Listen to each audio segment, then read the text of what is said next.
Hello viewers, welcome to another news hour on Jamano Media and Products. We first begin with our headlines. The State Intelligence Services Director General renominated Chair of West Africa Intelligence Services.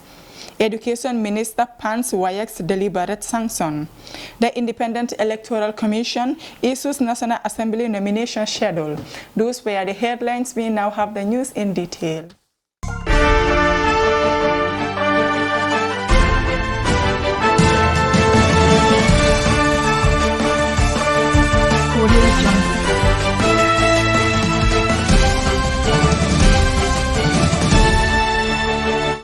Usman Sow, the Director General of the State Intelligence Services, has been renominated as the chair of the 15-member Regional Intelligence Services of ECOWAS. His renomination came during a Zoom meeting held on 25th February, in which 13 of the 15-member intelligence services of West Africa supported him.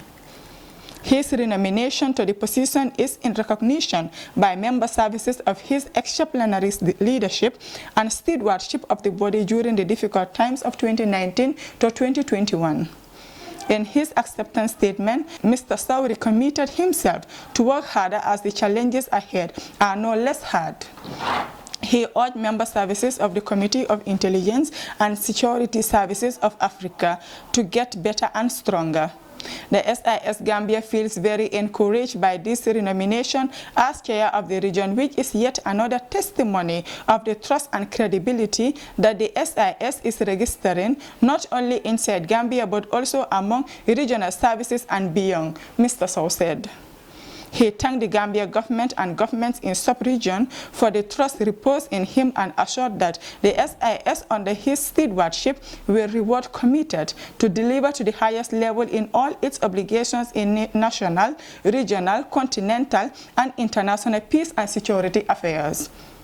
Mr. Sow further urged CISSA West Africa members to work closely and provide timely, actionable intelligence to the political leaders and decision makers. He also said he is willing to work with his colleagues and the ECOWAS Commission towards addressing the myriad of security challenges confronting West Africa's sub-region. The Minister for Basic and Secondary Education, Claudiana Cole, has said that threats by WAEC to kick the Gambia out of the regional examination setup was a deliberate act to cow the Gambia into paying up its dues. Criticizing the decision, she said, "We all know that when we need something to happen and it doesn't seem to be happening, we put sanctions, and I think this was a deliberate attempt on the side of WAEC." She said the comments during an interface Thursday with the National Assembly Selection Committee on Education. The committee was probing the issue of areas the Gambia owed to WAEC after the examination body warned of sanction if the country fails to pay up at least 50% of its $11 million dues. Minister Cole said the outstanding balance is so huge for a small developing country, it would be difficult to pay all the amount in full, she admitted. She said a 20% payment has been agreed with WAEC. Her permanent secretary, who has been sitting in the meetings, has been reporting to her that they were asking for 50% of the payment. He has been trying to negotiate with them, but they cannot pay 50%. She understands they arrive at 20%, that they would accept 20%, she said. She said the country may even struggle to pay up the agreed 20%, considering its meager resources. That was why, when they met the finance minister, considering the fact that this issue has been going around and nobody has been talking about it, and it's been blown out of proportion. She told the deputies that her minister cannot be held responsible for the problem. It's not their fault. Some people do not know how this amount came about. They don't even understand that it is an amount that has been occurring from 2004, when none of them were in the position that they are today. When people don't understand, when they don't know, they can say anything, but they have a job to do and they are trying to do that. That's no way they can sit and be careless for this country, not to sit to the exams. No way, that cannot be possible. asked what would happen if WAEC asked for more payments. Finance Minister Mamburanjai, who also appeared before the committee, said if the 20% fails, they are going to negotiate. They want to resolve it. It's our interest that WAEC survives. The Independent Electoral Commission issued the nomination schedule for political party-sponsored and independent aspirants for the April National Assembly election.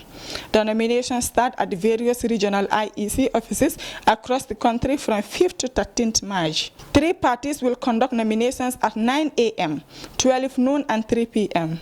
The processes start on 5th March with the ANRD, APP, and APRC. The following day will be the turn of CA, DP, and GANO.